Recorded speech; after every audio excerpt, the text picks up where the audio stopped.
Quelque part sûr, le podcast. Even when you feel slow, you can still go.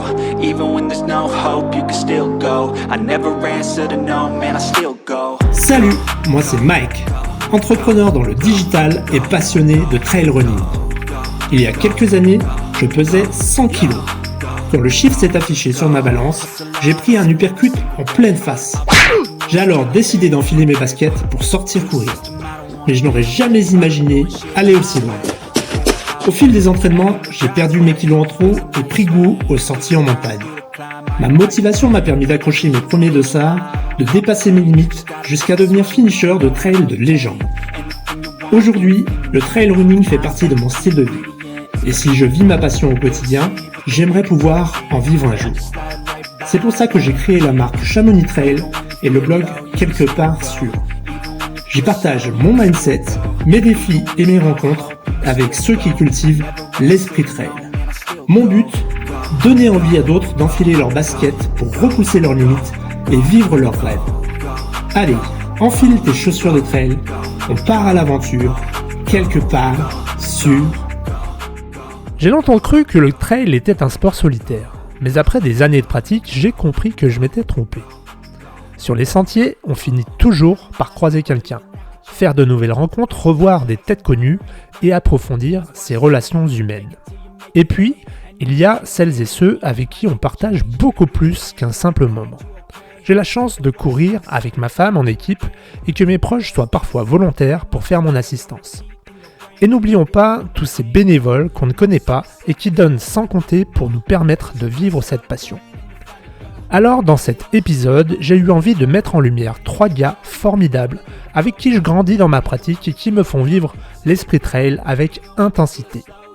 Mes potes, mes copains, mes amis, ce sont des gens ordinaires, qui travaillent, qui ont une vie de famille et qui réalisent des choses hors du commun grâce à cet équilibre de vie. Au micro, ils vous partagent leurs regards croisés sur 3 des plus grands ultra-trails des Alpes. Le Tour des Glaciers, sur les chemins oubliés de la Via Alpina en Italie, la Petite Trotte à Léon, sur 3 pays autour du Mont Blanc, et la Swiss Peaks, qui permet de contempler le glacier d'Aletsch, le plus grand glacier des Alpes. Alors enfilez vos chaussures de trail et vos cramponnettes, je vous emmène découvrir ces géants quelque part dans les Alpes. Bon, et merci d'être là. On va démarrer cette deuxième session d'enregistrement. Alors Mathieu va nous rejoindre. Alors pourquoi deuxième ? Parce que on a fait une première session d'enregistrement. J'ai totalement zappé d'appuyer sur enregistrer. Ah bah tiens, quand on parle du loup, il arrive. Ah, il est là. Ouh. Ouh. On le voit pas, on l'entend pas, mais le loup est là. Il nous regarde. Il nous regarde. On va avoir 2 yeux apparaître là. Salut. Wow. Et voilà. Salut Mathieu. Bon, j'ai entendu enregistrement en cours, là. Ça y est, c'est bon. C'est bon enregistré. Ouais. Là, on est enregistré, on est au top. Ok. On démarre Salut, les gars. l'épisode enregistré. On termine pas 2 heures d'enregistrement sans prise. Bon, je vois que tu as fait disparaître le tableau derrière toi. Est-ce que tu as moyen de le récupérer, de nous le montrer ? Non, Vas-y. c'est un souvenir de voyage. Voyage de noces. Voilà. Oh, mais c'est beau ça. C'est le Temple d'Or, ça. Ouais. Oh, monsieur est connaisseur. Voilà. J'y étais il y a pas si longtemps, ouais. Ah. Ok. Bon, on va revenir un petit peu plus proche que... C'était quoi, Japon ? Ouais, Japon. On va venir un petit peu plus proche, on va mettre le focus dans les Alpes. Et aujourd'hui, on va parler de 3 courses que sont le Tour 450, donc la grande course du Tour des Géants qui se passe en Italie à Courmayeur et dont le représentant aujourd'hui va être Sébastien Pons, en bas à gauche. On va parler également de la PTL. Pour parler de la PTL, donc qui est la grande course des courses de l'UTMB à Chamonix, le représentant, ça sera Mathieu Fauvet en bas à droite de l'écran. Et puis en haut à gauche du carré, on va retrouver Jean-Pierre Ponce. Jean-Pierre Solaire, D'ailleurs, les pardon, filles. j'ai fait la contraction là. Pas encore. Ils sont pas encore paxés. Jean-Pierre Solaire qui va nous parler de la SwissPix 700, donc la grande sœur de la SwissPix 360 qui se court en Suisse, du côté de Barval. Mais t'es qui, toi? On va donner la parole à Sébastien, qui est un peu le doyen ici, puisque c'est le plus expérimenté, le plus capé. Qu'est-ce que c'est que le Thor 450 et qui est Sébastien Ponce? Alors, je commence par le Thor 450. Bah, comme tu le dis, c'est la grande sœur du Thor des géants, ou Thor 330, on l'appelle maintenant. Donc, même principe, hein, tour du Val d'Aoste, hein, mais sur 450 km au lieu de 330. Et les différences sont essentiellement que tu n'as pas de balisage, pas de ravitaillement, je me comprends. Les seuls ravitaillements sont les refuges qu'on trouve sur le parcours. Donc quand même nettement moins de ravitaillement par kilomètre, on va dire, que sur le Thor 330. Et puis un peu plus haut et surtout beaucoup plus technique que le Thor 330. Ouais. Voilà. Pour participer au Thor 450, il faut avoir terminé le Thor 330 en 130 heures. Soit 20 heures sous les barrières. Ouais. Chose que tu as faite il y a plus de 6 ans. Il y a 2016, ouais, il y a plus de 6 ans, oui. Bientôt 10.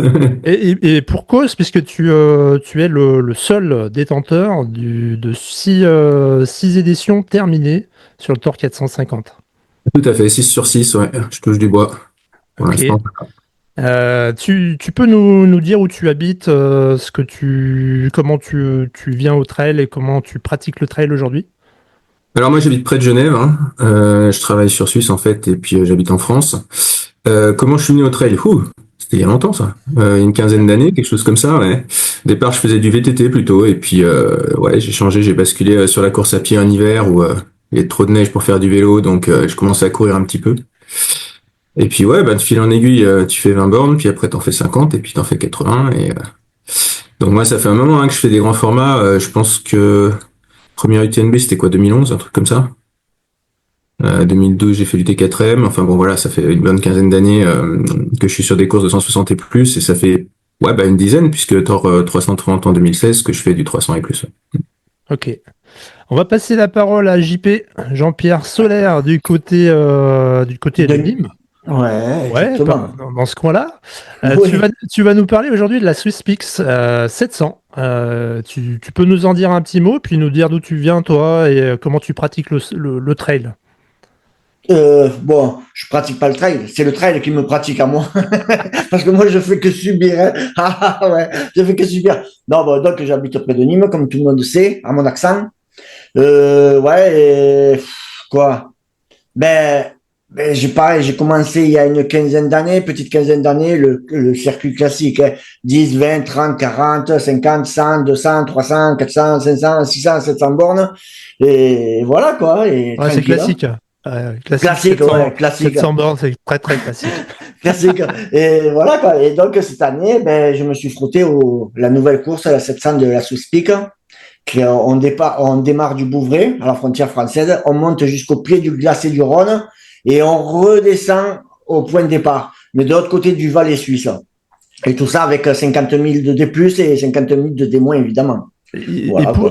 Et pour le coup, comme tu l'as titré dans ta vidéo, puisque Jean-Pierre a une chaîne YouTube, la SwissPix, la Suisse qui pique. Ah ouais.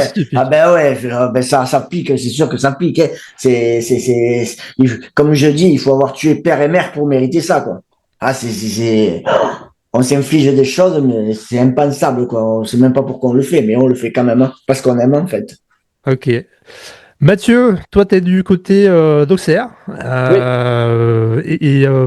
Même question, hein, d'où est-ce que tu viens, toi, et comment tu pratiques le trail? Et puis, qu'est-ce que c'est que la PTL?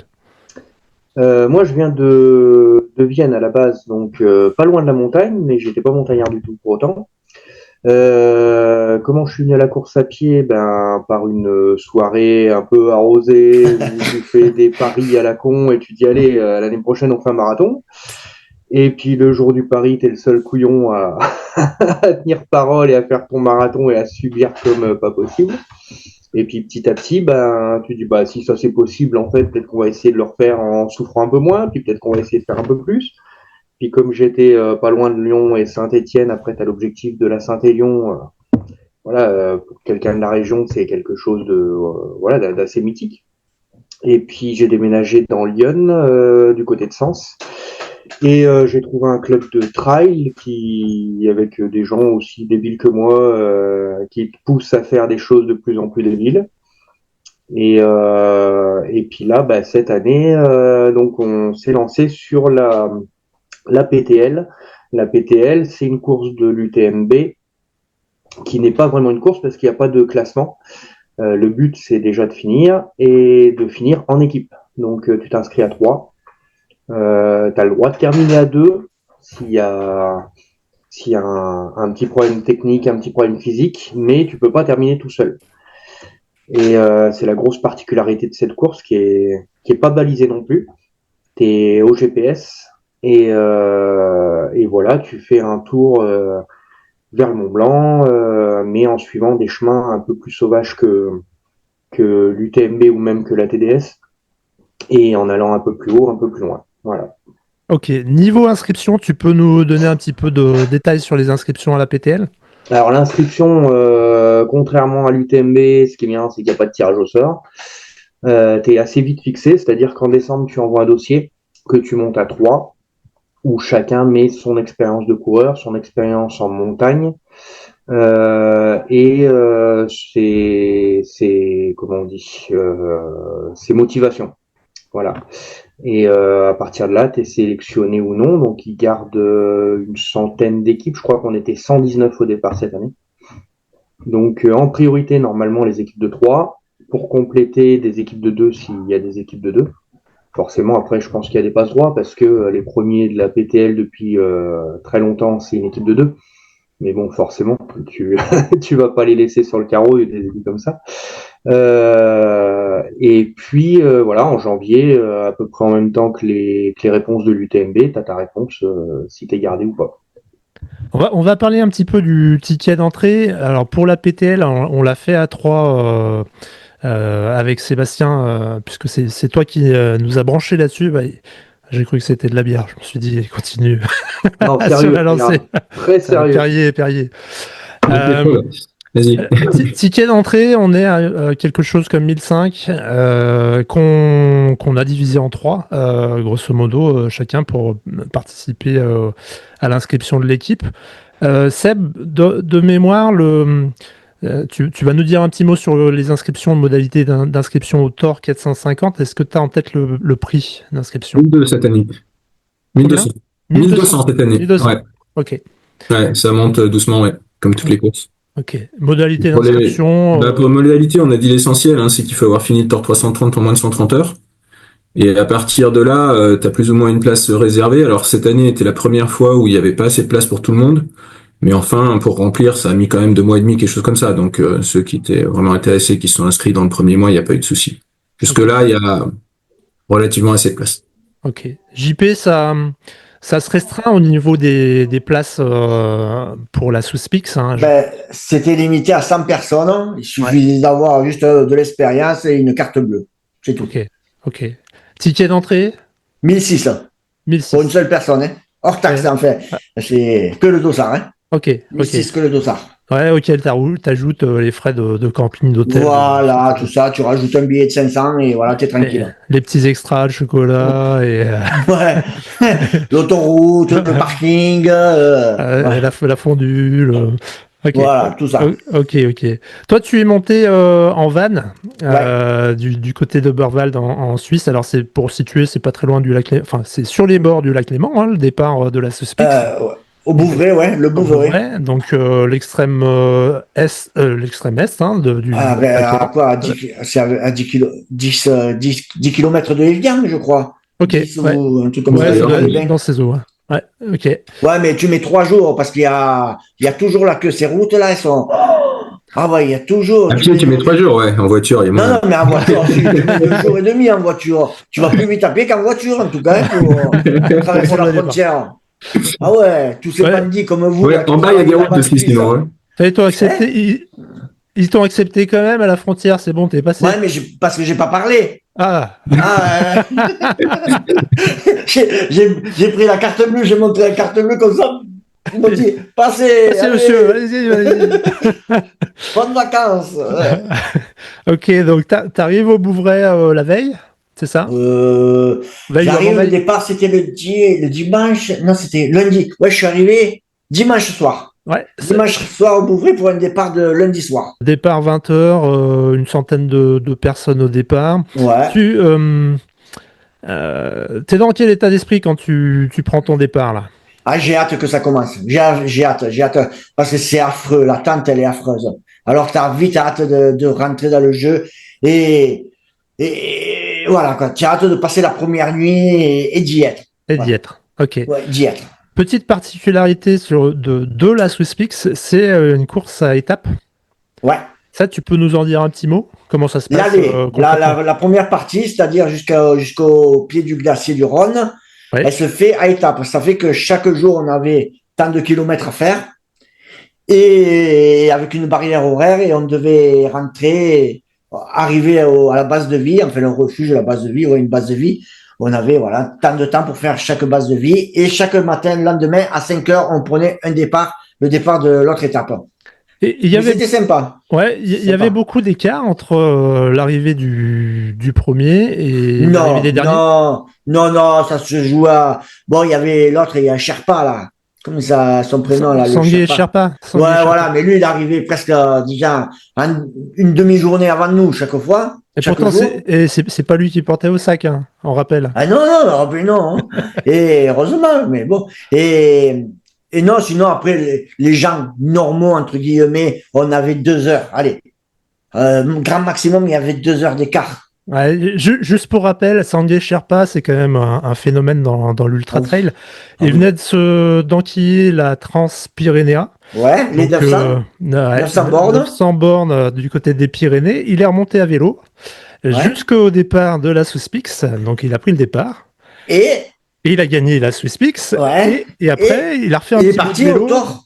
Exactement. Jusqu'au Thor des Géants, je crois, hein, c'est ça. Géant, ouais. Il voulait faire le 450, mais il n'a pas été accepté parce qu'il n'était pas éligible. Ok. Et il a terminé son Thor 330, je crois même, je crois autour de la 15e place ou quelque chose comme ça. Donc, pour mesurer un peu le niveau du bonhomme. Seb, toi, du côté de l'Italie, comment ça se passe le départ? L'effervescence à Courmayeur, raconte-nous. Alors déjà pour y aller, c'est depuis 3 ans, là c'est la 3e fois, c'est un peu la galère parce que moi, normalement depuis Genève, j'en ai pour un peu plus d'1 heure, je passe le tunnel du Mont Blanc et voilà, ça va tout seul. J'ai même un bus direct de Genève à Courmayeur, genre Flixbus ou je sais plus là, qui m'amène juste bien le jour J. Sauf que le tunnel est fermé depuis 3 ans à partir du 1er septembre et puis ça va durer pour encore quelques années. Yes. Donc il faut faire le tour par le Grand Saint-Bernard ou le Petit Saint-Bernard, mais bon c'est légèrement plus court pour moi par le Grand. Et du coup, j'y vais la veille, ouais. Parce que il y a 3 heures de route et le faire juste avant le départ, c'est un peu le départ est à 20h aussi, hein, donc en théorie j'aurai le temps dans la journée, mais du coup pareil, la veille au soir. Voilà, puis du coup t'as toute la journée, alors c'est sympa aussi rencontrer les copains dans la journée, d'avoir le temps de se préparer gentiment. Il y a la remise des dossards à 14h, il y a le briefing à 17h, et puis le départ à 20h, donc ça occupe, on va dire. Voilà, puis sinon, le départ, moi je commence à avoir l'habitude, donc je partage l'opinion de Jean-Pierre, hein, c'est que les dernières heures, t'as qu'une envie, c'est d'y aller. Hein. Ça devient lourd d'attendre, et puis t'es pressé de démarrer. Mais bon, à part ça, je commence à bien connaître le terrain, donc moins stressé que les premières fois, on va dire. Ok. Est-ce que tu as des bonnes adresses à nous partager à Courmayeur? Ah ouais, ça si t'en veux. Je sais pas, on peut en citer une Après, déjà. Si je te les donne, après vous allez me les piquer, c'est ça le problème. Bon, le repas d'avant-course, c'est au tunnel, hein, c'est Ouais, c'est la French Connection, elle se réunit au restaurant Le Tunnel, donc voilà. Avant ou après, ouais, suivant s'ils ont de la place ou pas. Ouais. C'est pas toujours évident. JP, du côté de la Suisse, il y a des bons plans au départ ou à l'arrivée? Non, la bouffe elle est pas bonne là-bas. non, c'est pas bon ce qu'ils mangent là-bas. Tu rigoles quoi? Du fromage. Attends. Parce que je traversais la frontière, je revenais en France pour manger et pour repartir. Ah ouais, non. Là, je suis désolé, mais non. Ils ont pas nos trucs à nous. Ah, c'est un Brachova quand même. Voilà.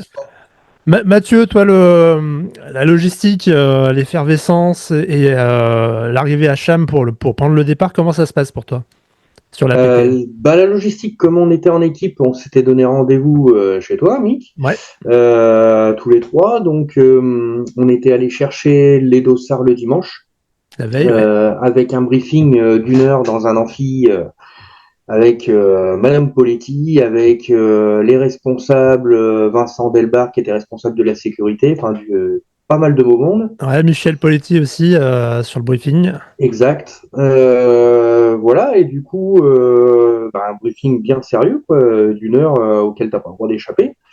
Pas les petites 5 minutes avant où on te dit bon, on laisse pas tomber son copain et on laisse pas de papier par terre. Et puis derrière, on avait dormi chez toi et puis le départ est le lendemain à 8 heures. Donc du coup, ça laisse moins le temps de cogiter, moins le temps de s'impatienter. C'est assez cool. Moi, j'aime bien ce genre de départ.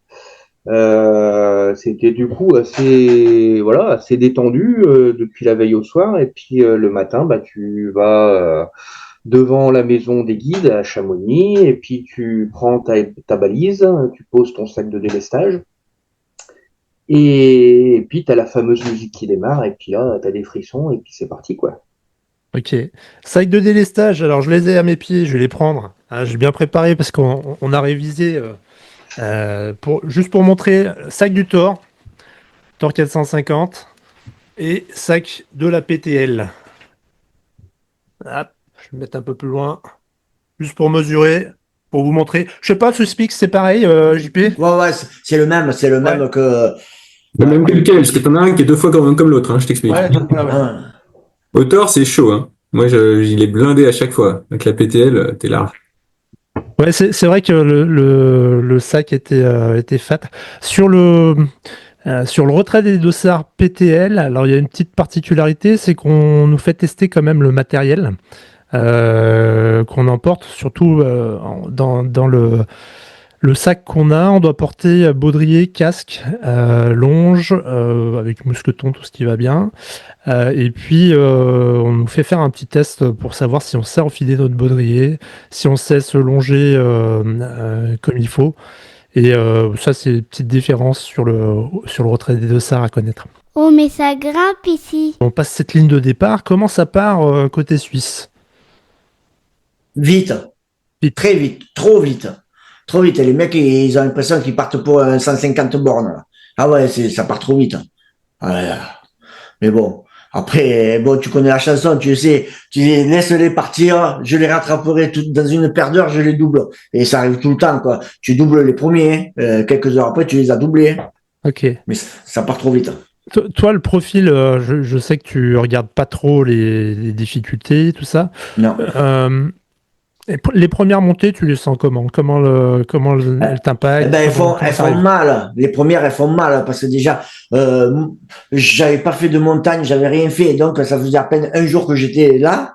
Et encore, j'étais dans la plaine, quoi, en bas, au Bouvray. Et donc, les premières, c'est comme, j'étais un puceau, quoi. Hein, c'est, voilà, le puceau qui monte, l'asthmatique.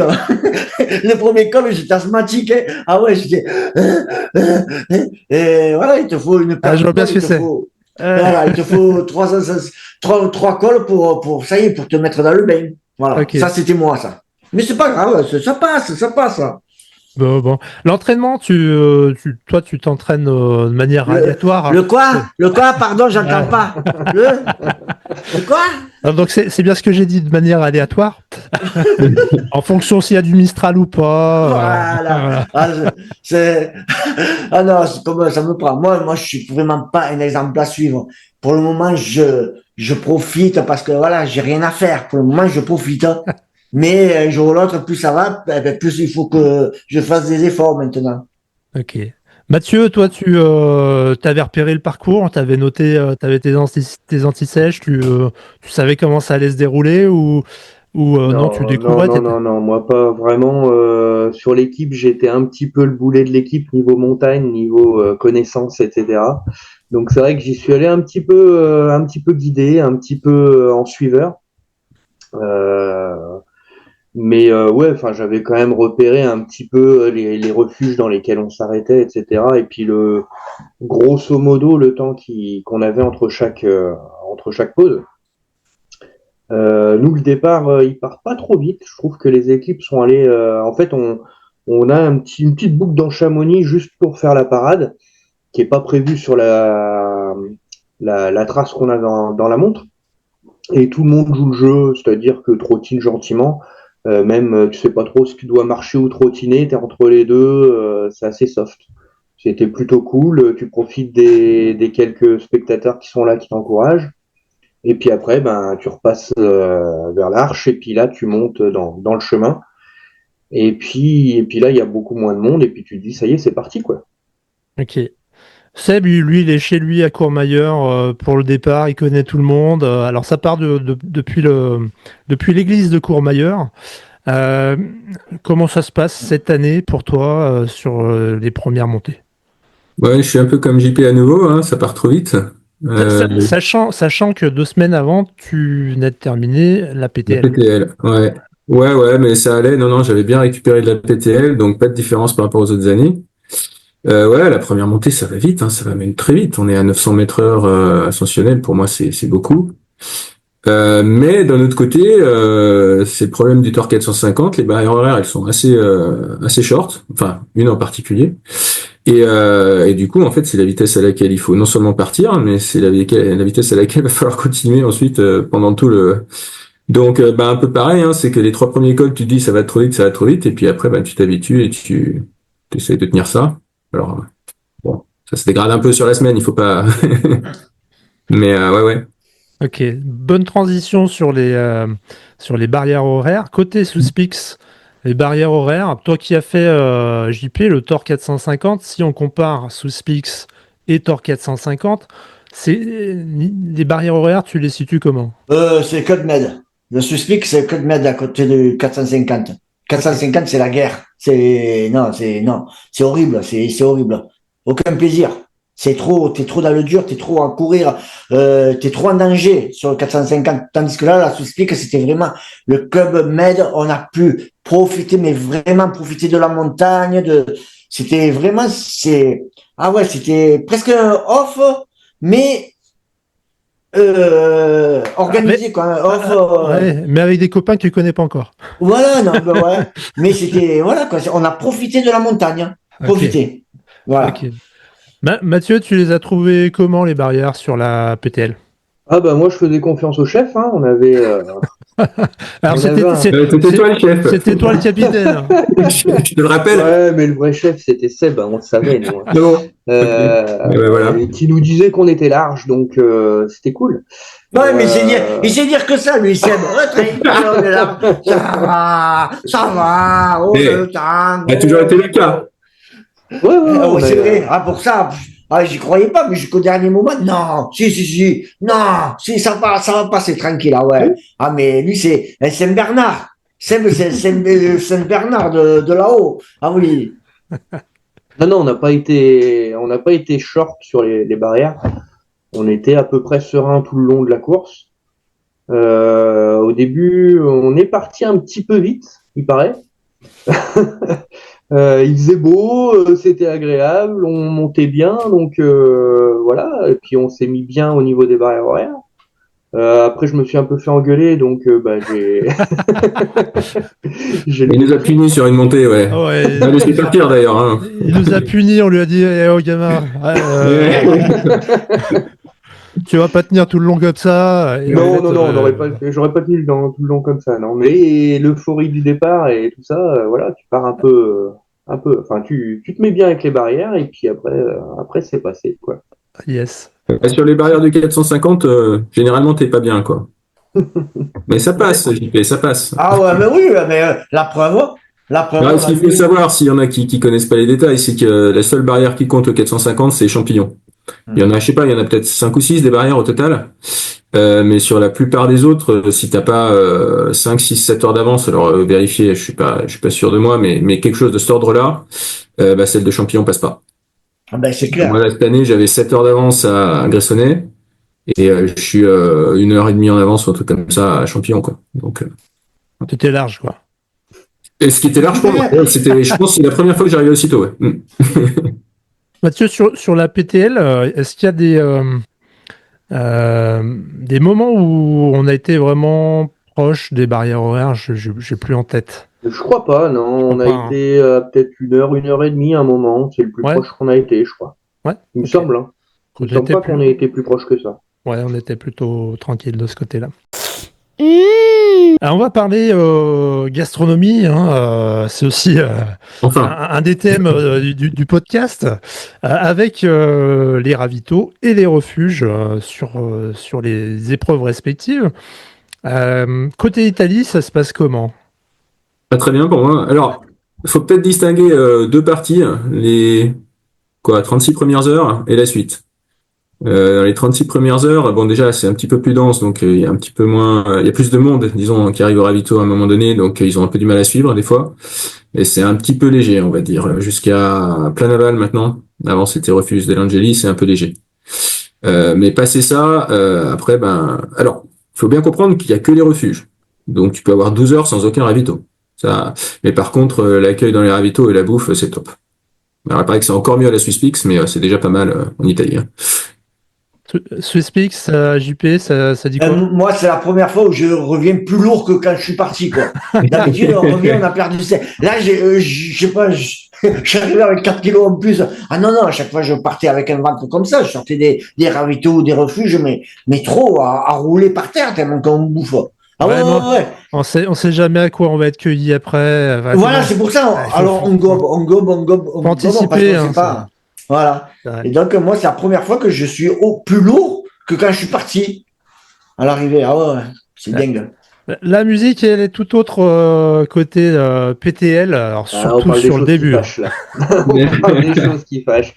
Moi, je m'étais fait un petit film par rapport à votre récit du Thor et puis par rapport aux petites séances de prépa qu'on avait faites où quand tu manges dans les refuges, t'es toujours bien accueilli, bien nourri, etc.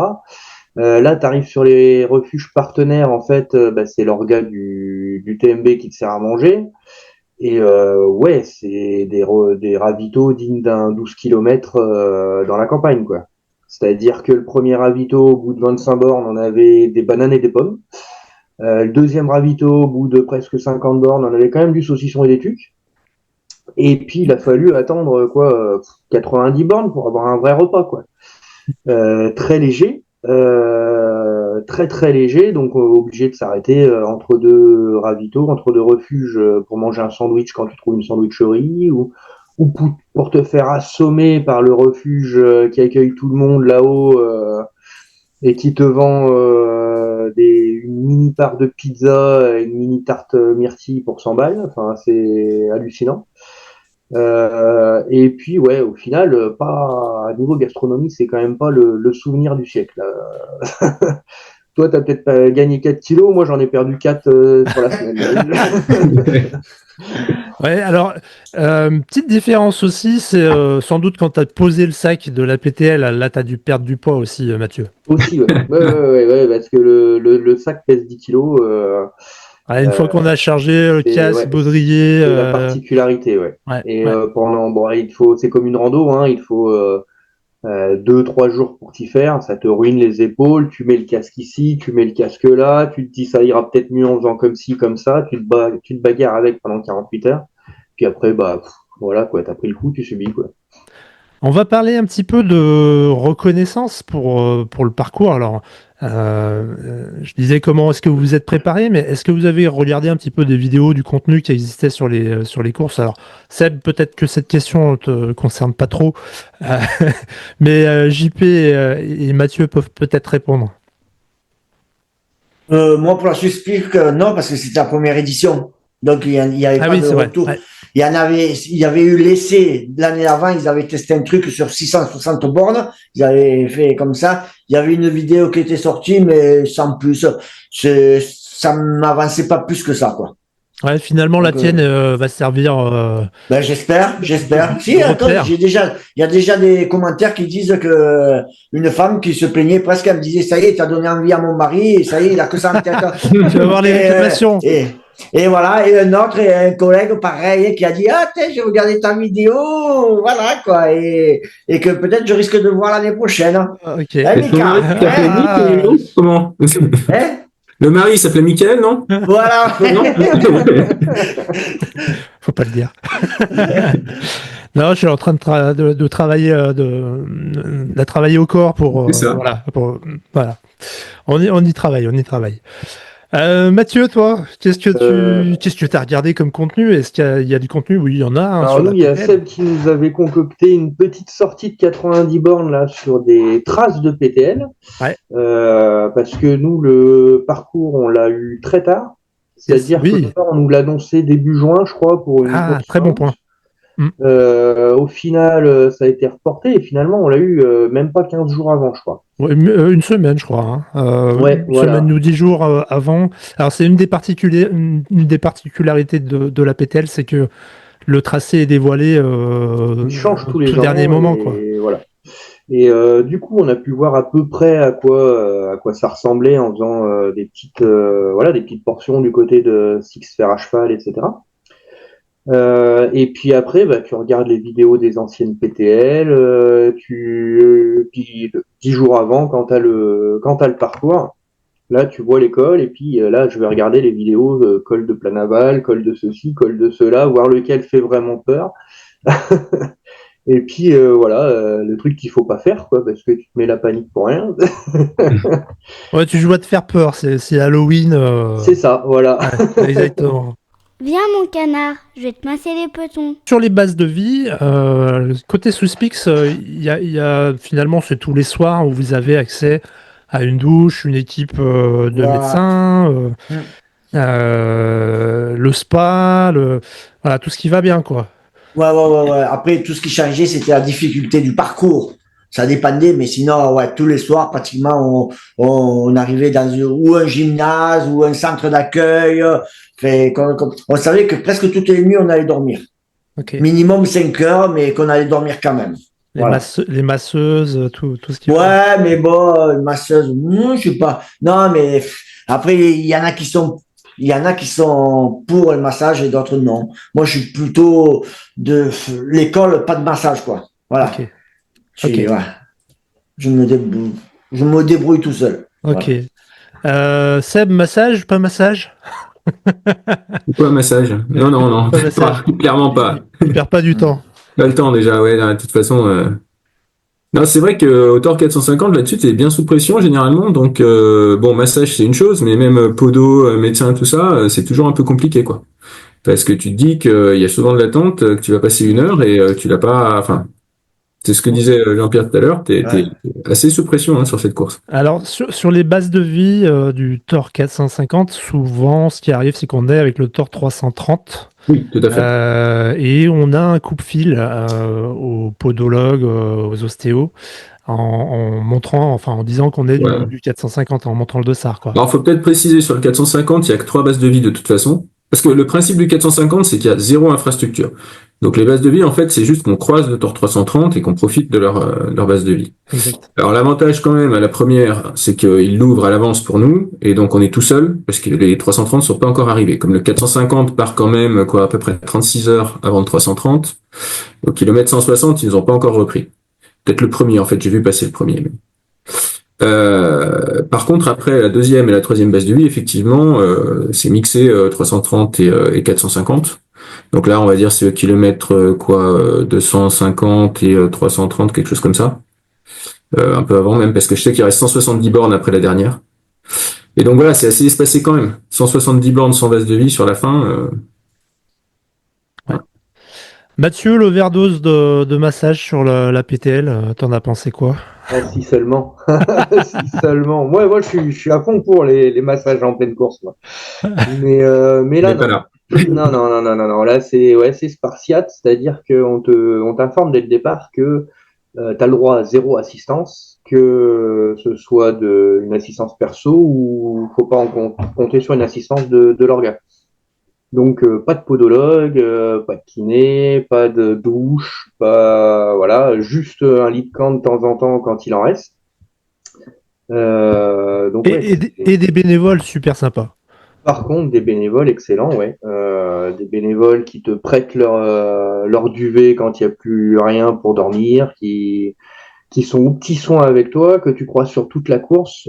Faut savoir que des bénévoles sur les courses de l'UTMB, il y en a sur toutes les courses, mais là, la PTL, la particularité, c'est qu'il y a une équipe vraiment dédiée à la PTL. C'est-à-dire que, je sais pas, il y a une trentaine ou une quarantaine de bénévoles qui ne font que la PTL et qui se dispatchent sur le parcours, ce qui fait que les premiers voient toujours les mêmes bénévoles tout le long de la course. Et nous, qui étions plutôt sur la fin, on voyait d'autres bénévoles, certainement, mais on voyait toujours les mêmes tout le long de la course. On les retrouvait de refuge en refuge, et ça, c'est vraiment super cool, parce que toi, tu les reconnais, eux, ils te reconnaissent, et il y a vraiment, sur la durée de la semaine, il y a quelque chose qui s'installe, c'est vraiment agréable, c'est vraiment sympa. J'ai beau être matinale, j'ai mal. Là, on a parlé des soins, du confort. Je vous propose qu'on passe à l'inverse et qu'on entre dans la section Pain Cave, donc la cave de la douleur, là où ça commence à piquer et où peut-être que JP, toi, du côté de la Suisse, t'as eu l'idée du titre de ton film à ce moment-là même. C'est quoi le moment qui t'a défoncé, où t'as été ravagé, où t'as subi le plus? Le départ. les premières 24 heures. Premières 24 heures, c'est l'acclimatation, l'altitude, tout ça. Ça m'a démonté, ça m'a détruit. J'avais 66 bornes, j'étais mort. J'ai appelé ma femme, j'ai dit, je vais bâcher. C'est bon, j'en peux plus, je suis sec. J'arriverai pas au bout de 15 jours, je suis mort. Voilà. Ça a été le départ et voilà. Ça a été le moment le plus dur. Physiquement, ça a été le moment le plus dur. Les 24 premières heures. Ok. Tu nous expliquais la dernière fois, lors de notre off, notre épisode en off, voilà, pour les très très fidèles du podcast, que il y a un moment de bascule Ouais. que toi tu connais. Ouais. Tu peux nous en parler un peu de ça? Eh ben moi moi je représente ça comme ça. C'est que le moment où on bascule, c'est un degré de souffrance. C'est où tu arrêtes ou tu bascules du côté obscur. Et une fois que tu as franchi ce cap de douleur, que tu es passé de l'autre côté, c'est bon. Tu iras jusqu'au bout, tu iras jusqu'au bout du monde s'il le faut. Mais voilà, il faut avoir la force de traverser ce cap. C'est ça, c'est 36 heures, 48 heures, la première nuit sans dormir et tout ça. Mais voilà, quand tu arrives à un état de douleur, de souffrance, tel que, où tu t'évanouis, où tu résistes et tu passes de l'autre côté, et là, c'est bon, portes ouvertes, tu pourras aller jusqu'au bout. Ouais. Ok. Donc, enfin, ça, c'est pour moi. Hein. Ah ouais. Pour moi, ça. Toi, c'était plutôt sur le départ. Seb, toi, tu avais déjà enquillé la PTL et tu pars sur ce Thor 450. Est-ce qu'il y a eu un moment dans ta course où tu as été en dessous, en sous-régime, alors que ce soit par le manque de sommeil, hein, parce que tu avais déjà accumulé une dette de sommeil assez conséquente. Non, il dit non. Mais, non, c'est-à-dire, elle était évacuée, la dette. J'avais eu 10 jours pour dormir. Non, j'avais plus de dette de sommeil. Hein. T'avais rattrapé. Moi, je partage un peu l'opinion de Jean-Pierre. Hein. C'est clair qu'au bout de 36 heures, il y a un cap. Après, je le vois pas aussi galère que lui. T'es moins bien au bout de 36 heures. C'est le moment où effectivement, moi, je manque d'énergie. Typiquement, j'avance plus. T'as pas forcément des idées super positives. Mais par contre, je souffre pas tant que ça. Et une fois que c'est passé, alors là, je suis d'accord. Après, t'es en mode ultra et ça peut durer. C'est pas un souci, quoi. Mais après, les passages les plus durs, moi, c'est toujours la même chose. Hein. C'est la nuit à 4 heures du mat. Là, je me suis encore fait avoir sur une montée. Il y a deux copains qui m'ont traîné pendant toute la montée. Je m'endormais sur place. Je zigzaguais, je titubais, tout ce que tu veux.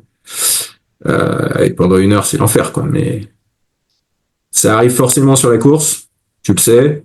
Tu laisses passer et puis 1 heure plus tard, tout va mieux. Hein. Ok. À l'instar, alors Mathieu, c'était peut-être pas tant sur le départ, mais plutôt vers la fin. Complètement la fin. Ouais, le début, oui, c'était l'euphorie, hein, comme je te disais tout à l'heure. Que du bon, et puis après, tu profites tellement des paysages et le jour, la nuit, tout ça, tu te régales. Et moi, j'attendais les 42 heures parce que c'était ma limite, je n'avais jamais fait plus. Et une fois passé les 42 heures, tu regardes la montre, tu dis, ah, ça y est, on rentre dans l'inconnu, qu'est-ce qui va se passer mais plus avec de l'excitation qu'autre chose, en fait. Et tout passait plutôt bien. Le fait de... Là, on était large niveau barrière horaire, donc ça changeait toutes les courses où tu es obligé de courir sur la TDS, par exemple, ou l'échappée belle, où tu es vraiment ric-rac au niveau des barrières horaires. Là, pas besoin de courir, tu marches, donc musculairement, tout allait bien. Le sommeil, ça se gérait à peu près, des coups de moins bien, des coups de mieux, mais bon, globalement, ça se gérait. Et puis, le samedi, terminé, quoi, la journée de trop. C'est-à-dire que le sommeil qui te laisse pas tranquille de la fin de la nuit jusqu'à la nuit suivante, sommeil tout le long, et puis les ampoules que je me traînais depuis 2 jours, là, ça devenait insupportable. Alors, je ne sais pas si c'est le fait aussi de savoir que ça y est. De toute façon, le samedi matin, avant le lever du soleil, on savait qu'on arriverait, quoi. On était large. Est-ce que à ce moment-là, tu as un relâchement qui fait que tout devient tout devient plus long, plus dur, etc. Je sais pas, mais ça a été. Tu te projetais déjà sur la ligne d'arrivée. Peut-être, oui, je sais pas, peut-être, mais ouais, après, il y a les douleurs aux pieds qui devenaient vraiment insupportables. Okay. Et là, les 24 dernières heures, ouais, ça m'est arrivé plusieurs fois de me faire avoir sur ces courses d'une semaine, à 24 heures avant, te dire, ça y est, c'est fait, c'est fini, le plus dur est fait. T'as quand même encore 24 heures et 60 bornes à te taper, et puis au bout de 12 de ces 24 heures, tu te prends une montée où tu cannes complètement, et c'est sûr, tu peux arriver, mais effectivement, psychologiquement, on est peut-être un petit peu trop vite arrivé des fois. Ouais, et puis là, même les 3 derniers kilomètres, les 5 derniers kilomètres, je sais pas, où c'est du plat, c'est du petit chemin de randonnée tout plat, là, même ça a pris des heures, et c'était l'enfer, ça paraissait interminable. Ouais, c'est Stéphane Brognard, un ultra-trailer qui a fait top 10 à l'UTMB, qui aujourd'hui est préparateur mental, qui s'est illustré dans la voile. Il disait que justement, dès que le pilote quitte un petit peu le véhicule, lui il parle de véhicule, et il se projette sur la ligne d'arrivée ou beaucoup plus loin, c'est là que tu commences à avoir les souffrances qui arrivent et du mal à avancer au final. Ah, on est bien, Tintin, on est bien.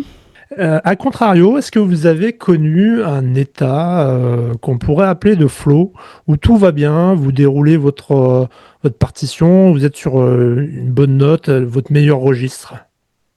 JP? Ouais, moi, écoute, c'était au 4e jour, je sais pas, il pleuvait ce jour-là, et je sais pas, je me suis mis à galoper. Et, ouais, j'étais bien, il pleuvait, mais je sais pas, tu comprends. De toute façon, il faut le prendre quand tu es bien, il faut le prendre. Ce qui est pris n'est plus à prendre, hein, c'est, vas-y, tu peux, tu cours, tant pis. Voilà, tu profites. Un cheval au galop, quoi. Voilà, ah non, mais je te jure. Ah ouais, et en plus, c'était un genre de paysage, c'était vert. On était dans un genre de prairie, mais en haute montagne, là. Enfin, là-haut, c'était, ou une crête, je sais pas qu'est-ce que c'était, mais c'était vert.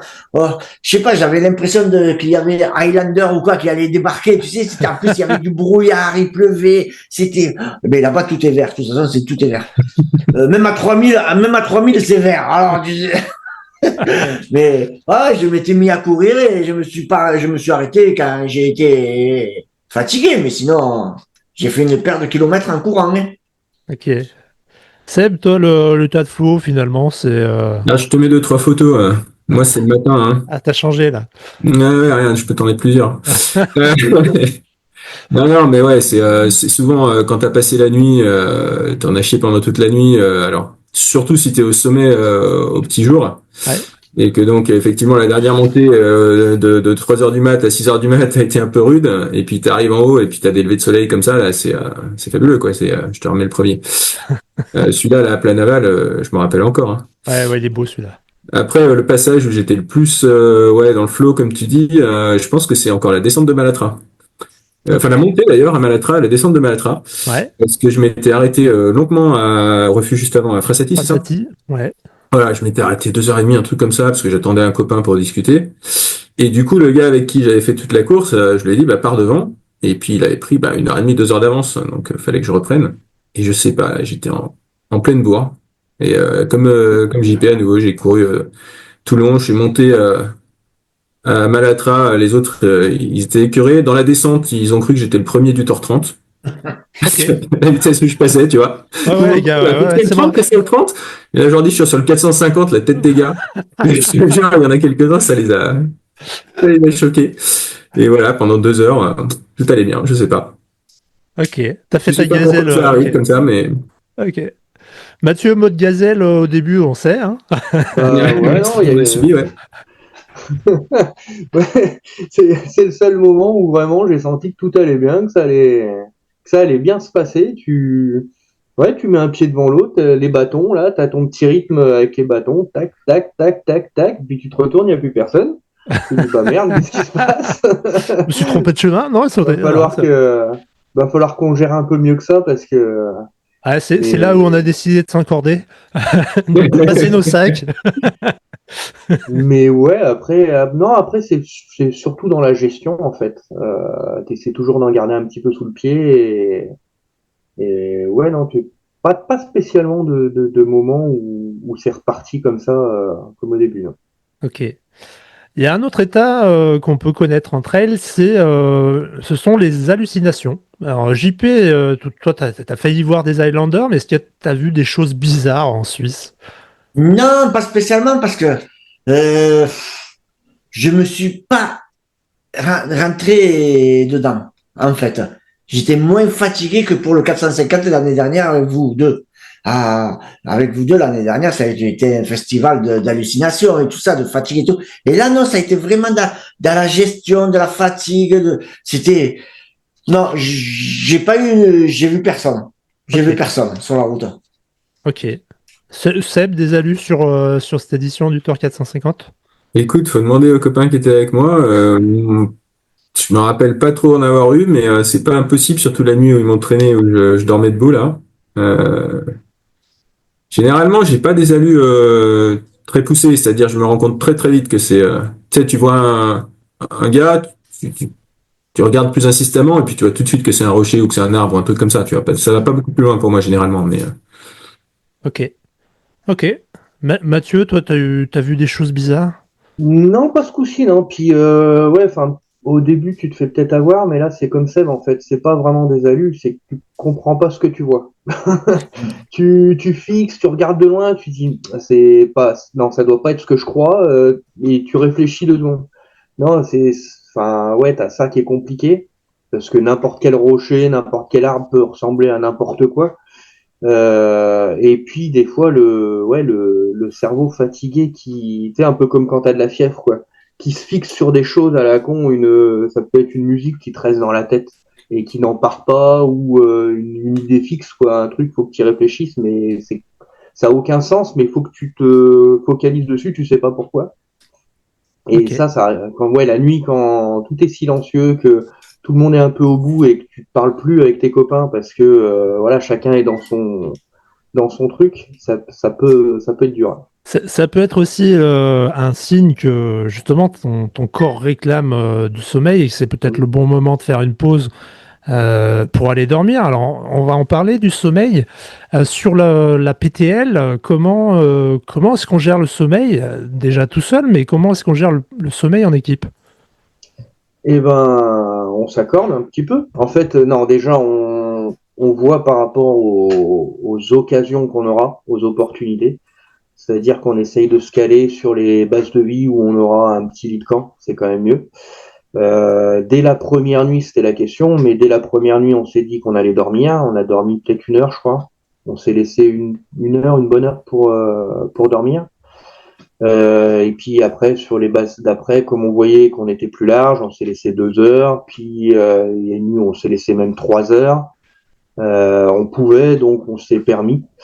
Et puis, comme ça suffisait pas forcément sur le parcours, ben, plusieurs fois, on s'est posé, on a fait notre micro-sieste de 7 minutes, là, on met la montre, et puis rien que ça te recharge les batteries, quoi. Yes.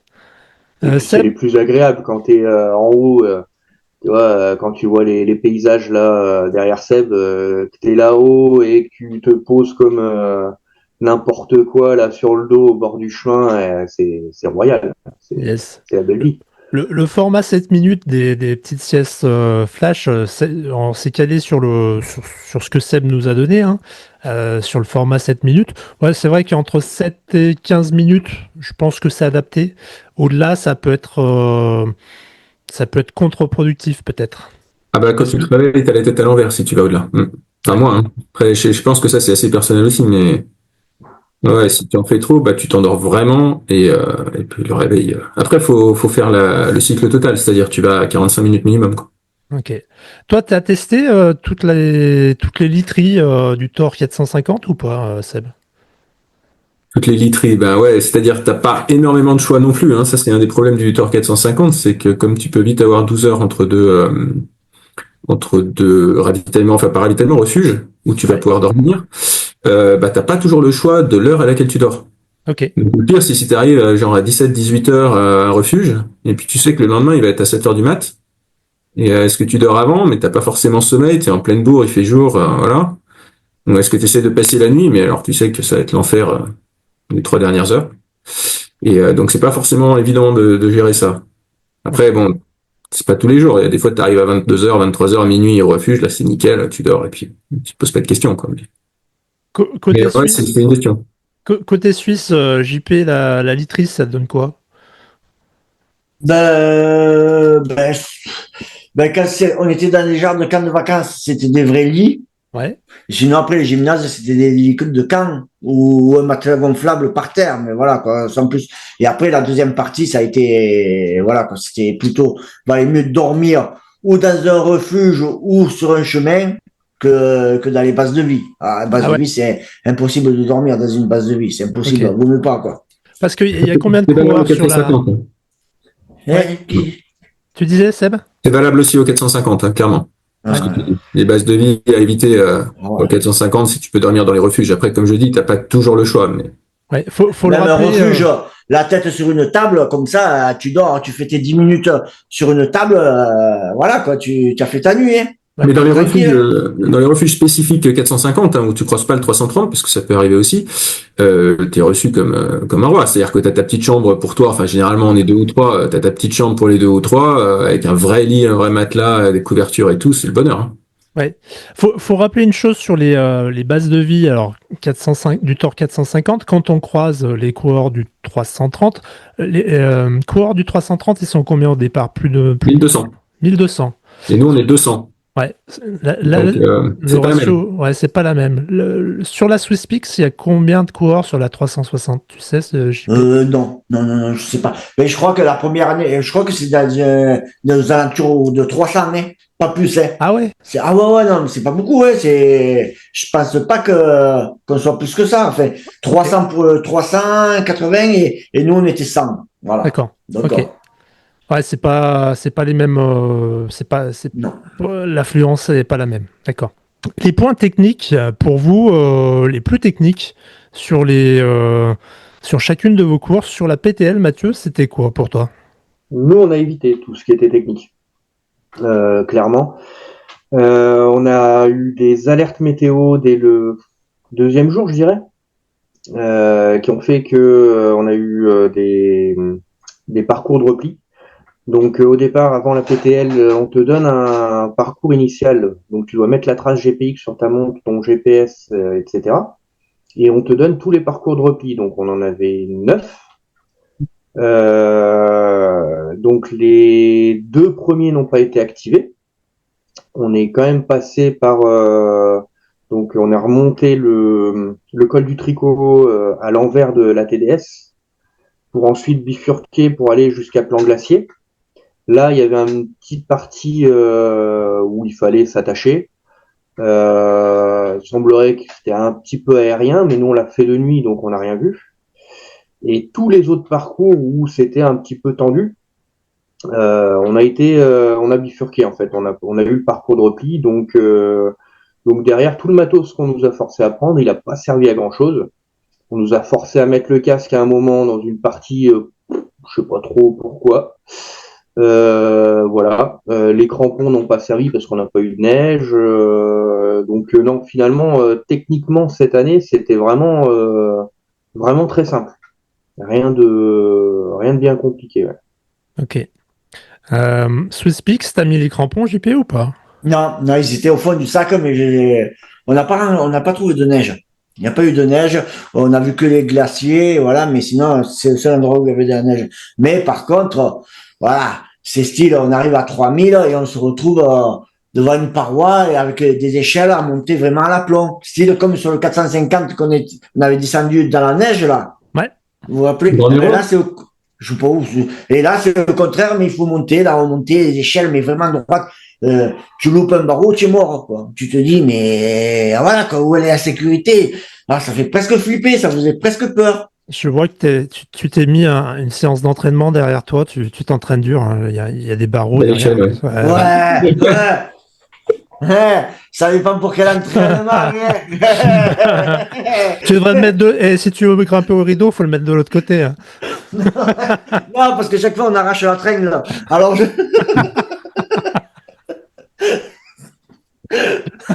On digresse, on s'écarte du sujet là. voilà. On va remettre le focus. Seb, toi tu connais tout par cœur, c'est plus marrant. Ouais, ça reste marrant quand même, ouais, si. Si. Non, bah, le 450, JP, il en a déjà parlé, là, ça, ouais, il y a des passages un peu costauds quand même, hein, et c'est vrai que par rapport à la PTL, là, non, il n'y a pas de casque, il n'y a pas de baudrier, il n'y a rien. Tu passes au même endroit, hein, sur la PTL, il y avait bien marqué casque et longe obligatoire à plat naval. Bon, bah, plat naval sur le tort, tu passes comme ça, hein, t'as tout Ouais, dit, hein, faut pas faire. Même pas de crampons généralement. L'année dernière, si ils avaient été mais c'était exceptionnel parce qu'il y avait de la neige, fallait descendre sur le névé. Mais là, pas de crampons cette année, hein. Ouais, t'es Donc descendu. ouais, c'est technique. Mais moi, ce que je retiens le plus sur les parties techniques, c'est pas tant les parties hyper techniques, voilà, comme le Grand Néron ou quoi, où effectivement, faut pas se rater, sinon tu te tues. C'est surtout les heures et les heures que tu passes dans des parties peut-être où il y a moins de risque de se tuer directement, mais super technique au point de vue des éboulis. Bah, ce qu'on a derrière là sur la photo. Voilà, tu te fais toute la vallée là jusqu'au bout du bout sur la gauche. Attends, je sais pas si j'arrive à le montrer. Non, ouais, ça marche pas. Peu importe. Tu passes 2-3 heures où tu peux pas poser un pied correctement sur un chemin, quoi, où c'est de la caillasse, des éboulis et tout ça. Et t'en as un paquet comme ça, hein. Je sais pas s'il y a peut-être une dizaine de cols comme ça au total. Ouais, mais alors bizarrement, enfin c'est pas bizarre, hein, c'est ton instinct ou ton cerveau qui est très actif à ce moment-là et qui te maintient en éveil, hein. Absolument, ouais. Ouais. Ouais, non, c'est clair que c'est pas les parties où on s'endort, hein. Il y a ce phénomène-là, ouais. Mais c'est vrai qu'il faut pas craindre les pierriers en descente, quoi. Sinon, faut pas venir. Mathieu, la partie technique, alors quand on est monté à Albert Ier, il y a toute la moraine là. Et quand on est descendu, il y a aussi finalement, faut redescendre cette partie-là. Surtout quand on a des ampoules, ça devient un peu rock'n'roll. Ouais, là, non, c'était pas le côté technique. Moi, je le craignais un peu parce que je connaissais ce refuge, j'avais déjà dormi. Et je voyais très bien la moraine et je le craignais un peu. En fait, elle se descend bien, hein, c'était pas le problème du tout. Comparé, je vois par exemple quand tu fais l'échappée belle, que tu montes au Morétan et que tu as une moraine derrière qui est complètement casse-gueule avec une corde qui fait 3 km de long là et tu fais que glisser sur les fesses, etc. C'est l'enfer. Là, non, ça se fait bien, mais ouais, enfin, à ce moment-là. C'était le dernier jour, j'étais déjà bien attaqué par les ampoules et descendre comme ça, sauter des petits cailloux qui font 30 cm de haut, mais faut descendre. Et à chaque fois que tu descends du caillou, tu douilles. C'est ça qui était dur. Ouais. Yes. Des petits twists, des choses qui remontent le moral, alors que ce soit un paysage ou de la nourriture. Toi, tu t'en as eu sur la PTL? Les levées de soleil, systématiquement, ça te rebooste direct. Ouais. Surtout quand il fait à peu près beau, t'as ton petit coup de froid au début et puis après, ça y est, t'as le soleil qui se lève, ça repart, ça rebooste carrément. Ouais. C'est reparti. Et puis après, les petits plaisirs au niveau nourriture, hein, quand t'arrives à un endroit, que je sais comment ça s'appelle, le col du Joli, où on s'est arrêté à manger c'était quoi? Comment ça s'appelait ce truc? C'était quoi, une tartiflette ou je sais plus, enfin, Ouais, un truc, ouais. je sais plus ce que c'était exactement, ça avait un autre nom, mais on s'était Ouais, ça avait un autre régalé. nom, ouais. On s'était régalé, ça te rebooste, tu repars bien. Là. C'est la lumière et la bouffe, vital. La lumière, la bouffe. Seb, tu veux compléter? Il y a quelqu'un derrière toi, fais gaffe. Ouais, Ouais. ouais. Ah, c'est un copain qui est passé un peu plus tard, mais c'est la Il fait des étirements. Non, bah, là. les levées de soleil, ouais, les levées de soleil, ça rebooste. Ça, c'est fou comme la lumière, effectivement, te remet d'aplomb alors que t'as la tête à l'envers, hein. Ça, c'est à chaque fois. Et la bouffe aussi, bah, t'as besoin d'énergie et puis t'as besoin de lumière, hein. Y a pas de mystère. Yes. Ouais. Yes. Toi, c'est M&M's, hein. Team M&M's. Ouais, non, mais MLM, ça, on continue. C'est pas, C'est comme le sang, tu vois, ça coule dans le. ouais, c'est ça, il faut, Non, c'est- en permanence. Ok. JP, il y a des trucs qui t'ont Ouais, je suis pas original, hein, c'est comme les copains, hein, c'est lever de soleil, là, alors là, tu te dis, waouh, je suis le roi du monde, et fraise tagada, et tu manges ça, et tu regardes ton soleil se lever, tu dis, waouh, je suis le roi du monde. Voilà, c'est tout, ouais. On est là pour ça, juste pour ça, je crois. Ok. Du monde des copains, tu t'en es fait sur la Swisspix? Oui, oui, oui, oui. Voilà, c'est des courses que tu démarres seul, mais tu finis à plusieurs. Voilà. Tu connais personne et après ça dure tellement longtemps que voilà, 24 heures sur 24 avec les personnes, tu es obligé de sympathiser. C'est voilà. Ok. Seb côté italien, tu as fait des rencontres? Ouais, toujours, hein, à chaque édition, tu démarres seul, pas forcément. Parce qu'on s'arrange toujours pour trouver des copains pour faire une bouffe la veille et on part ensemble. Mais par contre, c'est vrai qu'on reste pas ensemble forcément, en fonction des tas de formes de chacun. Il y en a un qui va partir devant. Bah, et Michael, avec toi l'année dernière, c'était le cas. Hein, on est partis ensemble, mais on s'est lâché, on s'est retrouvé, on s'est relâché, on s'est retrouvé, ainsi de suite. Et puis après, au bout de 48 heures, 3 jours, ça se stabilise. Et tu retrouves toujours les mêmes. JP, hein, tu le reconnais à 200 mètres à son accent. Et puis toi l'année dernière, et puis cette année c'était Loïc, Timothy, quelques autres, et voilà. Donc après la deuxième partie de la course, généralement tu restes un petit peu plus en groupe, notamment pendant la nuit, parce que tu sais que de toute façon on va se retrouver et c'est pas la peine forcément de partir tout seul, surtout en pleine nuit, quoi. Moi la nuit j'aime pas être seul, franchement. C'est pas tant la peur du noir ou de ce que tu rencontres, hein, c'est juste que si t'as quelqu'un pour discuter, ça te tient un peu plus éveillé quand même, quoi. Je m'endors moins. Ouais, c'est vrai, c'est vrai. Mathieu, les rencontres sur la PTL, c'est un petit peu différent. Peut-être tu peux expliquer pourquoi? Bah ouais, parce qu'on part déjà avec des copains. Donc en fait, comme disait JP, quand tu pars sur une course, tu commences à être dans la galère et que tu es tout seul à broyer tes idées noires, hein, broyer du noir plutôt. Tu te trouves un copain, ça te permet de te tenir éveillé, ça te permet de te rebooster et ça finit souvent comme ça. Le problème, c'est que sur la PTL, tu as déjà tes deux copains là pour te booster. Donc, tu as peut-être moins tendance à aller vers les autres, même s'il y a pas mal d'équipes quand même qu'on a retrouvées tout le long. On a commencé, enfin moi, c'est ce qui m'a étonné au début de la PTL, c'est que dès le retrait de Dossard, dès le briefing, je vous voyais dire bonjour à un tel, tout le monde se connaît en fait. On n'est pas nombreux sur la course et tu te rends compte que c'est un autre monde de déglingués là qui se connaissent tous et qui se retrouvent sur les pires trucs comme ça. Donc c'est rigolo. Et nous, ouais, au départ, on a retrouvé nos copains italiens là sur 2-3 sandwicheries, ravito, refuge, etc. où on se retrouvait pour bouffer. On discutait, c'était cool. Après, on a été dans le même rythme que la seule équipe féminine là de la course là, les Aravissantes, qu'on a recroisé un paquet de fois. Voilà, il y a des noms d'équipes comme ça qui te reviennent et puis tu les recroises, tu rediscutes un petit peu avec. Après, ça dépend aussi de la langue. T'as la barrière de la langue des fois. Quand tu croises des équipes françaises, voire même italiennes, anglaises, t'arrives à te débrouiller. Quand c'est des Chinois, ça devient plus compliqué. C'est vrai. Voilà, t'arrives un petit peu, mais bon, les discussions, elles arrivent plus vite à terme, quoi. Bravo, grande! Comment toi tu vis l'arrivée à Cham? Comment ça se passe? Est-ce que tu peux nous parler de l'ambiance, de ce que tu as ressenti Ouais. et l'accueil qu'on reçoit là-bas? Alors l'arrivée à Cham, c'était nous on arrivait déjà au dernier refuge à Albert Ier. La question c'était de savoir qu'est-ce qu'on fait. Est-ce que il était 17 heures? Est-ce que comme certaines équipes ont décidé de le faire, on se pose, on dort et puis comme ça on arrive bien frais demain matin, on arrive dans fin de matinée avec l'ambiance de Chamonix la journée extra. Ou est-ce qu'on rentre tout de suite pour profiter d'une bonne nuit de sommeil parce que aussi on reprenait le boulot le lundi Ouais. et c'était bien d'avoir une vraie nuit avant ça en plus de celle de dimanche soir et puis le dimanche faut encore retourner à Chamonix pour aller chercher ta cloche etc. Donc on a décidé de rentrer direct, on est arrivé vers 1 heure du mat.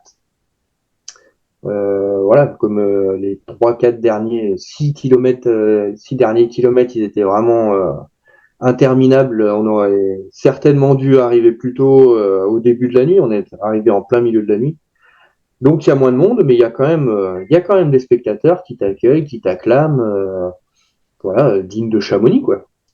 On est arrivé le samedi soir, donc ce qui était un peu étonnant, c'est qu'on est arrivé en pleine rave party ou je sais pas quoi. T'arrives par les quartiers un petit peu, voilà, pas ceux que tu vois sur UTMB Live. Hein. Ah, c'est Chamonix Underground, quoi. Ouais, c'était très underground, très très spécial. Bon, ouais, c'était rigolo. Et puis après, bah, en approchant de Chamonix, il y avait les épouses, les enfants, les voilà, pour nous accueillir. On finit avec Jojo devant qui ouvre la marche et puis voilà, bras dessus, bras dessous en équipe. Et c'est ça qui est vraiment sympa dans la PTL, c'est que tu arrives en équipe, tu partages l'arrivée, c'est autre chose que d'arriver tout seul.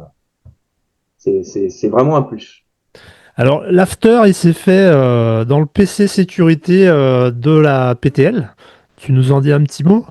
Ouais, bah c'est ce que je disais tout à l'heure, c'est ce qui est très très spécial dans la PTL, c'est cette équipe de bénévoles qui est dédiée à la PTL.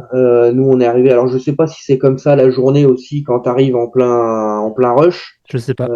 Mais là, à 1 heure du matin, on nous a dit, bah, venez au PCCQ, on va vous donner votre best finisher. Et puis là, bah, tu montes au-dessus de la maison des guides, là. T'arrives dans une petite pièce et puis là, t'as 3-4 bénévoles qui sont là, qui surveillent le parcours avec les balises GPS. T'as un petit ravito qui t'attend et puis bah, pendant 1 heure, tu discutes avec les bénévoles. Enfin, c'est un truc super cool. En plus, le truc improbable, c'est qu'on arrive là-bas avec mon épouse qui reconnaît un des bénévoles qui venait de Cannes. Yes. Ouais. C'est Un balèze. truc complètement improbable. Et ouais, enfin, c'est vraiment une ambiance à part. Et moi, enfin, j'ai l'impression d'avoir un petit peu profité de l'ambiance de l'UTMB telle qu'elle devait être sur les premières éditions. C'est-à-dire où il n'y a pas encore trop de monde, où vraiment tous les bénévoles sont des passionnés.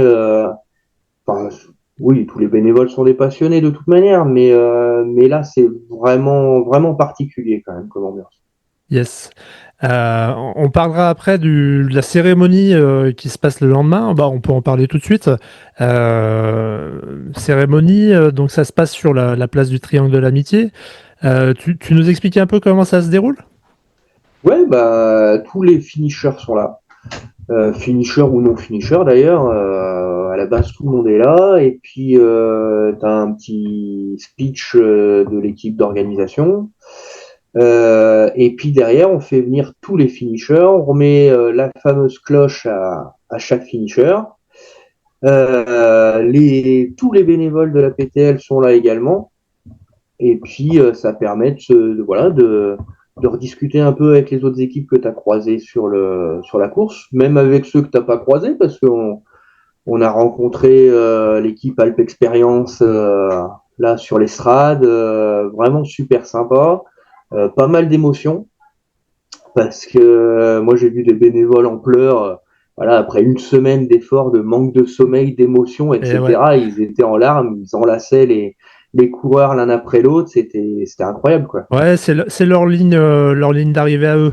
Voilà, ouais, vraiment. Et c'est vraiment un moment de partage vraiment sympa. Moi, c'est vrai que je l'ai eu en tête pendant un moment, pendant la course. C'était pas évident parce que c'est le dimanche après-midi et comme je disais, nous on a 4-5 heures de route pour rentrer à la maison avant d'aller bosser le lendemain, mais voilà, on s'est imposé le fait d'attendre pour profiter de ce moment-là aussi parce que ça fait vraiment partie de la course. Ok. JP, toi, tu l'as pas connu cette année, mais on te le souhaite pour une prochaine édition. Est-ce que t'es resté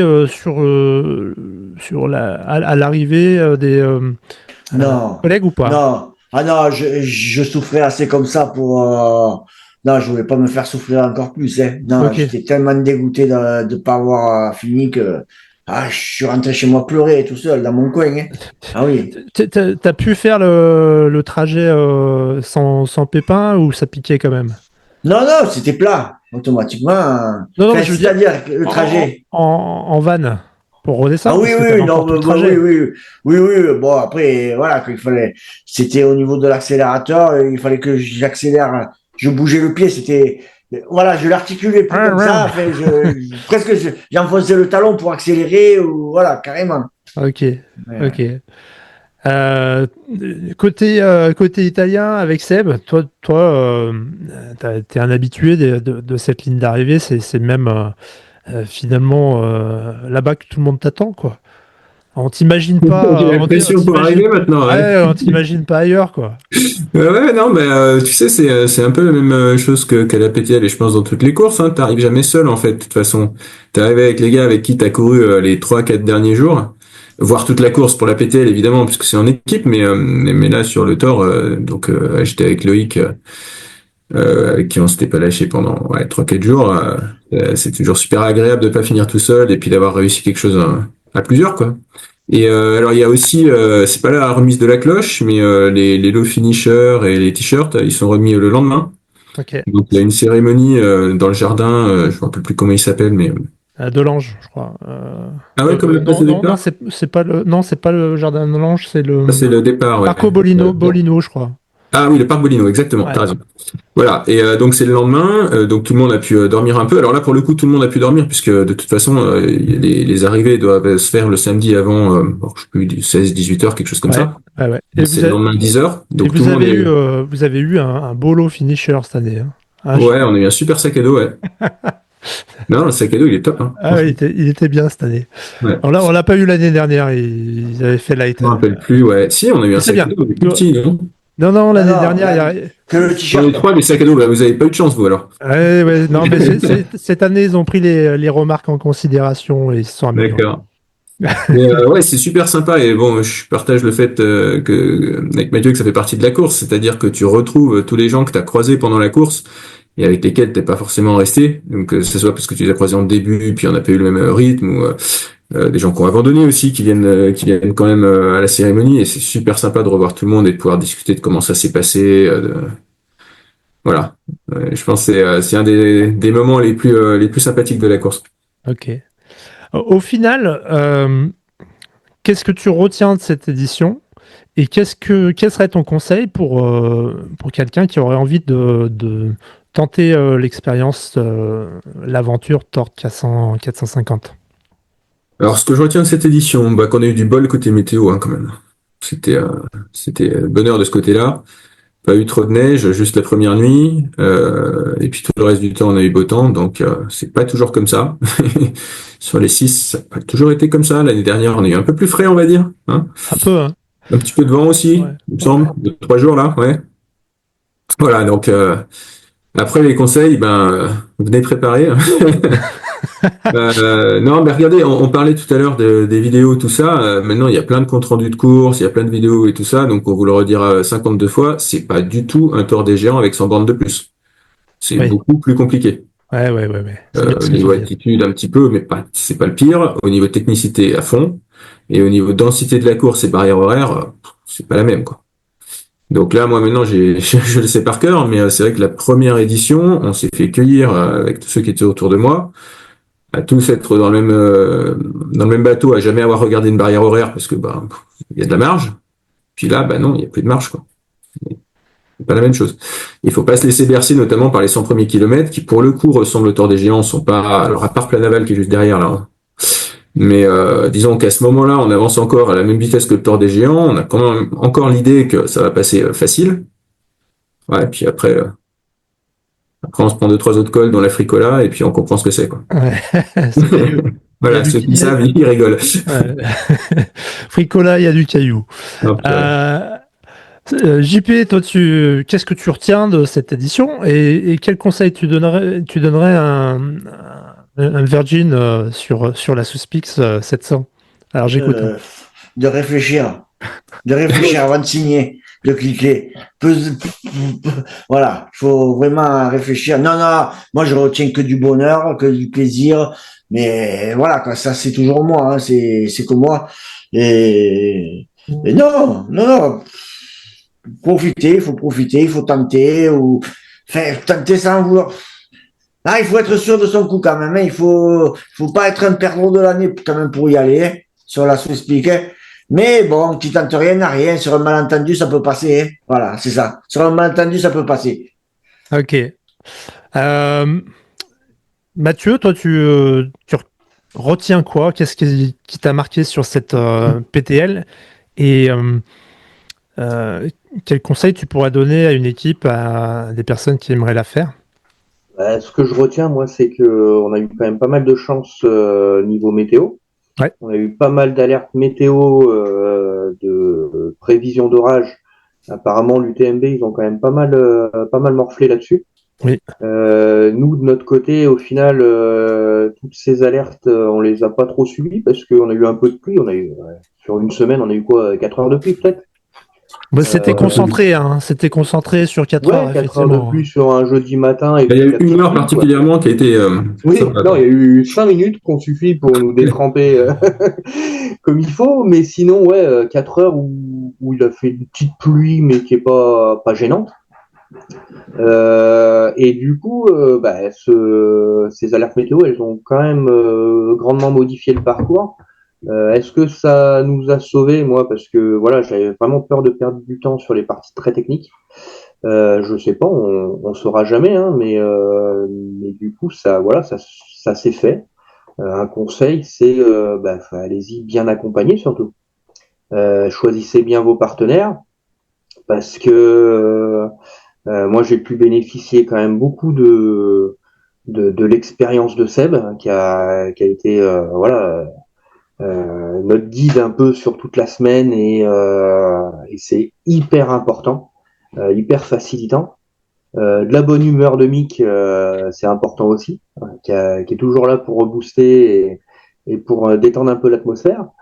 Le feeling est bien passé. Alors avec Mick, il y avait pas trop de questions parce qu'on se connaît depuis 30 ans maintenant, et que c'était le but au départ de s'inscrire sur une course comme ça, c'était de passer une course avec toi et d'en profiter. Toi, tu as fait le lien avec Seb que je connaissais pas du tout. Le feeling est super bien passé, enfin de mon côté en tout cas, hein. Je sais pas ce qu'il dit de moi. Ah ouais. Il m'a pas dit du mal, hein, pas encore. Et ça, bon, c'est un peu un bon coup de chance, mais en même temps, voilà, comme tu faisais le lien, il y avait peu de chances que ça se passe mal aussi, mais ne pas y aller avec quelqu'un en se disant lui il va performer, il faut que j'aille avec lui pour faire une bonne perf, parce que je pense que c'est pas l'objectif premier de la course, et puis c'est risqué. Faut vraiment y aller avec quelqu'un avec qui tu t'entends bien, et c'est quand même une semaine non-stop que tu passes avec, et c'est important.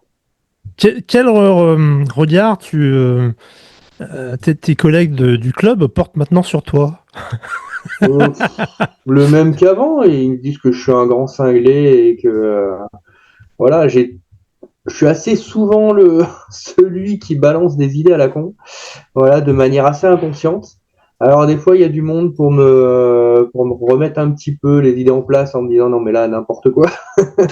Mais le problème, c'est que très souvent, je trouve des gens pour me suivre dans ces conneries. Ouais, il disait le courant est bien passé, ouais. Quand tu veux. Bon, donc voilà. Ok. Dernière question, je vais vous la laisser. Est-ce que vous avez une question les uns pour les autres par rapport à vos courses respectives? Alors JP, si tu as une question que tu pourrais poser à Mathieu, à Seb par rapport à leur course, ce serait quoi? Et vas-y, si tu as une question qui te vient. Non, je laisse la parole à Mathieu et à Seb, comme ça j'ai le temps de réfléchir. Ok. Attends, tu ne l'as pas fait, comme ça. Ouais, j'ai senti Je refile le bébé, tiens le bébé. Alors, tiens le j'ai bébé. senti un blanc là, je me suis dit j'ai peut-être pas tendu la perche à la bonne personne tout de Non, suite. non, Ok. pas bon, ça. Ok. Vas-y. Qui c'est qui veut se lancer? Allez Mathieu. Bah, par rapport à Seb, c'est vrai que j'ai pas trop de questions sur le tort parce qu'on a eu le temps largement d'en discuter pendant toute la semaine. C'est vrai que ça donne quand même bien envie. Voilà, SwissPix, le tort, tout ça, c'est vrai que ça donne bien envie, mais je sais pas ce qui leur prend d'avoir tous l'idée de faire ça en septembre. Quand t'es enseignant, c'est vraiment la pire période où voilà, c'est des choses ou des moments où je peux pas m'absenter, donc c'est mort. Non, enfin moi la SwissPix, ce qui me tue, c'est voilà de 15 jours d'effort quoi. Déjà là, une semaine, tu prends ta semaine exprès et voilà, mais comment t'arrives à faire passer ça à ta famille déjà que tu te barres pendant 15 jours? Et puis comment t'arrives à tenir l'effort pendant 15 jours quoi. Et est-ce que t'en as pas ras-le-bol à un moment donné, sans parler de la fatigue, sans parler de voilà des douleurs de la fatigue et tout, le ras-le-bol quoi, à un moment envie de rentrer chez toi. Ben, comme on disait là, ben, de toute façon, il faut se donner des petits objectifs. Première base de vie, la deuxième base de vie, la troisième, la quatrième, la cinquième. Après, tu te dis, ah, je suis arrivé à la moitié. Donc là, tu sais que tu rentres chez toi. Donc ça te rapproche de chez toi et voilà, ça se fait, ça se fait. Si moi j'arrive à le faire sans entraînement spécifique, il n'y a pas de raison que toi tu n'y arrives pas. Il n'y a pas de raison. Non, mais il faut pas essayer de comprendre. Il faut débrancher le cerveau et tu avances bêtement, quoi. Ne cherche pas à comprendre le pourquoi du comment. Non. Non, non. C'est comme ça, tu avances et point barre, quoi. Seb, t'as une question pour Mathieu? Écoute, j'en avais une pour Mathieu, mais il vient d'y répondre. Est-ce que ça lui donnait envie de refaire des... Parce que leur classe, c'était en équipe, mais voilà, est-ce que ça lui donnait envie d'en faire en solo, mais... Ah oui, oui, ça donne envie. Et voilà, ouais. Cécile, Ouais. voilà. Après, oui, il va falloir négocier, mais ouais, Voilà. ça donne envie. Ok. JP, t'as Ouais, c'est moi. eu, ça y est, t'as eu le temps de Ben non, réfléchir j'ai là. pas eu le temps. Non, je me concentrais sur ce que je disais. Ok. J'ai pas eu le temps de réfléchir. Non, non, mais après, bon. Toi, la PTL, par exemple. C'est un Eh ben, truc qui te... je m'étais inscrit à l'époque pour le Covid. Ouais. Ça a été annulé. Mais à l'époque, c'était 1200 balles pour les trois. Hein. Donc, Ouais. c'était 400 balles chacun. Ah oui. Mais apparemment, ça a bien augmenté cette année. Hein. Ah bah là, on était à En 5 1700. ans. Combien ça a pris? 1700, là, on était. 17, ouais. Ça a pris 500 balles en 5 ans. Hein. 100 euros par an. Voilà. Bon, après, ça fait quand même, ouais, ça fait un peu cher. Ça fait un peu cher. Mais je sais pas qu'est-ce qui est le plus compliqué. Payer ou, comme on disait, faire passer ça à la famille. Tu sais, ouais, et ta femme, elle te dit, quoi? Tu mets 1000 balles là-dedans? Avec 1000 balles, tu pourrais m'emmener là-bas, on pourrait partir une semaine en vacances là-bas, Ah, c'est sûr que c'est compliqué, ce côté-là. Ah, mais faut choisir une course où elle peut te faire l'assistance, comme ça. Non, non. Oh, là, elle me dit, ah ouais, tu veux y aller? Vas-y, mais démerde-toi, je veux rien savoir. Attends, j'ai la même. Vas-y, d'accord. Mais ne me demande rien. Hein. Voilà. Non, mais c'est vrai que c'est compliqué. Hein. Ça serait presque un sport de célibataire, ça, presque. Bon, c'est peut-être le trait commun entre ces trois courses et puis tous les ultras, c'est que finalement, le plus dur dans tout ça, c'est de le faire digérer à son entourage, quoi. Aujourd'hui, c'est l'homme qui casse les couilles à chaque fois. Hein, putain. Non, je déconne, c'est bon. Non, c'est vrai parce que qu'ils savent qu'on en a besoin. Ouais. Non, mais c'est Ouais, vachement compliqué. c'est l'équilibre. Voilà. Après, c'est normal aussi, hein, c'est normal, hein, parce que voilà, tu t'en vas pendant une semaine ou 15 jours, la maison, qui c'est qui s'occupe de la maison, qui c'est qui, voilà, quoi, c'est un peu un truc égoïste quand même, hein. Bon, on n'est pas encore élite. Elles ont pas encore accepté. Il va falloir qu'on s'entraîne encore un petit peu. D'accord. Bon, les si gars. on était élite, on partirait moins longtemps. Ouais, c'est pas mal ça. C'est pas mal. Mais Et ouais, on serait élite, on serait payé, on serait hébergé dans des hôtels et tout ça. Donc, elle pourrait venir profiter de l'hébergement, de la piscine et tout, pendant que nous, on court. bah, Mais non. c'est peut-être la solution. Hein. Ouais, devenir élite. Grand con. Il va falloir qu'on s'entraîne encore. Bon, bah écoutez, c'était un plaisir de vous avoir tous les trois. On arrive sur la ligne d'arrivée de cet épisode parce qu'on la barrière horaire nous rattrape. Il est 17h30. On doit quitter à 17h30 parce qu'on a chacun une vie de famille et des impératifs. Exactement. Alors, bah, je vous dis à très bientôt et puis bonne récup. Je pense que vous avez tous récupéré. Là. Ouais. Allez, à très vite. Allez, ciao. Ciao, ciao. Ciao. Bye. Merci d'avoir écouté cet épisode palpitant de Quelque part sur. J'espère que ce récit vous aura donné envie d'enfiler vos baskets, de partir à l'aventure ou de relever de nouveaux défis pour faire un pas de plus vers vos rêves. Découvrez les futurs épisodes en vous abonnant au podcast. Je vous invite aussi à découvrir le blog quelquepartsur.com soutenu par Chamonix Trail. Vous pouvez me contacter via Insta ou LinkedIn. Je vous dis à très bientôt pour de nouvelles aventures et n'oubliez pas que le trail, c'est wild. C'est wild.